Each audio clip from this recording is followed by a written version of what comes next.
প্ৰথমে মিঠাতেলখিনিত অকণমান পাঁচফোৰণ দি কিনে দেন পিঁয়াজ এড কৰি দিছোঁ। পিঁয়াজখিনি দি কিনে বিলাহী আৰু জলকীয়া আৰু 2 ফুটা নহৰু নহৰু খুন্দি কিনে আৰু এড কৰি দিছোঁ।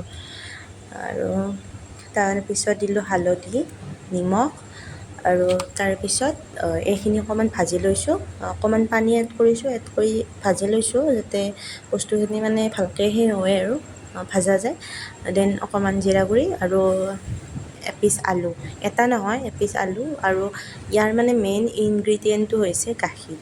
মই 1 কাপ গাখীৰ দিছোঁ আৰু এই কাপটোৰ জোখাৰে 1 কাপ পানী 1 কাপ পানীও এড কৰিছোঁ ইয়াত।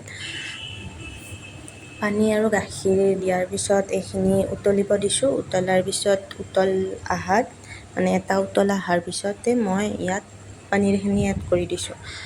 2টা কেঁচা জলকীয়া কাটি দিছোঁ বাৰু। পনীৰখিনি এড কৰিছোঁ। পনীৰ দিয়া ক্লিপখিনি আছে বাৰু।